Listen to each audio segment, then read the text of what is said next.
Well, within policing, the job itself brings a lot of stress. PTSD, alcoholism, you'll get some drug usage. A lot of divorce rate is high. There's a lot of stress. A lot of it, you know, deals from officers that they may not have a mechanism in place to deal with it. And then you have a public that doesn't always understand. There's an unrealistic expectation of us to perform because people watched CSI or they've watched Cops and everything was wrapped up in 15 minutes and the guy was caught or they think we work a bad accident or where a child was raped or somebody was murdered. And then we go to our sergeant and we say, oh, well, Sergeant, that was traumatic. And he says, oh, just take the rest of the week off. Don't worry about it. That's not realistic. You finish one call, you head to the next call. And just imagine years and years and years. Most people go watch a horror movie and they come out and they'll say, well, I couldn't sleep that night. Well, sometimes you come out and you go to this horror movie 2 or 3 times a week in different calls and different things. And then you're trying to manage, your own life. And then you have the added pressures today that come on from the job.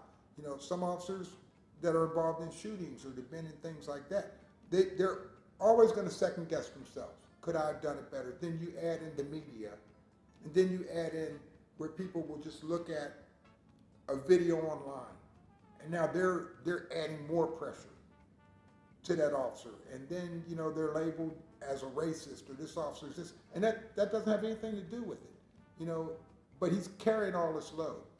So do police departments have psychiatrists there? Don't have one that, well, we'll make an appointment with Dr. So-and-so, and in 4 days from now you can drive 250 miles to Houston or wherever to see him. Really? That's the most immediate attention that you can get? How open are administrations to have active dialogue? I alluded earlier to a situation, with me. When I put out a video, a lot of people were shocked about it. I didn't think he thought this way, or I didn't think. Have you ever talked to me? You ever meet me?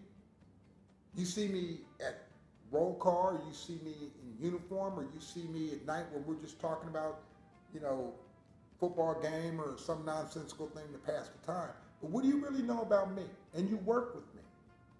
What do you know about me? What do I know about you? And then what do I don't know about you?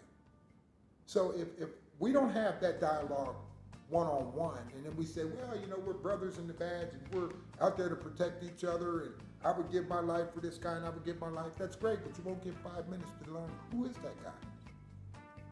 What does he really believe? What's important to him?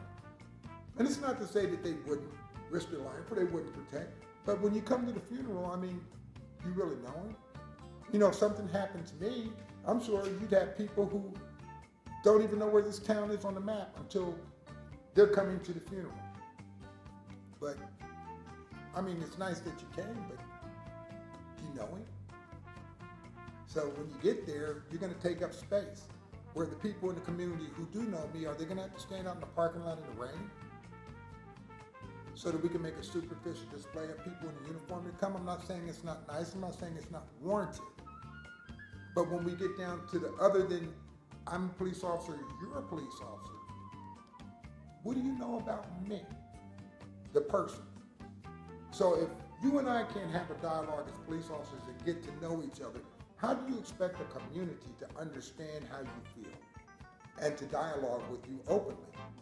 If you don't have that door open to where that person in the community, they don't need to know all your business, but they know something about you. I've worked calls where I've dealt with people and it's really, it helps, it's therapeutic to me because they'll be in a situation that I may have gone through in my personal life. And the big thing with cops is I keep my life personal. I don't discuss that with those people.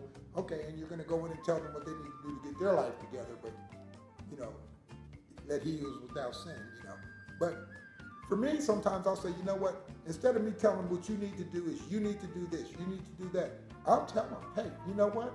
I went through that before. It was X amount of years ago. This is what I did. This worked for me.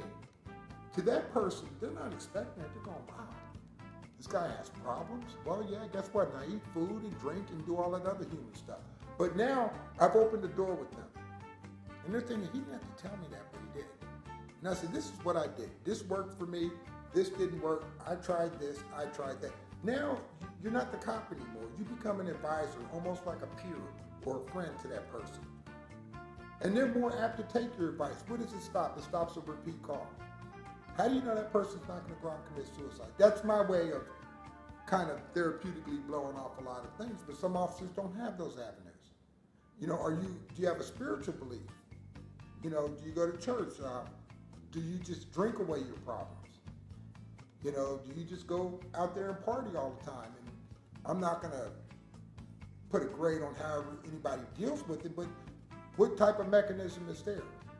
And then for cities, you know, when you got officers who are out there seeing all these things, especially in a high-stress climate like today, how much money are you spending on psychiatrists, psychologists, counselors? And then when you bring them, do you pick them? Or do you let the officers pick from a list? Because officers are very distrustful of when the administrations come in and they go, this is Department Psychiatrist. And do they really? They don't know anything about that guy. They didn't vet him. The administration did or the city did. How much of what I tell you is going to stay between me and you?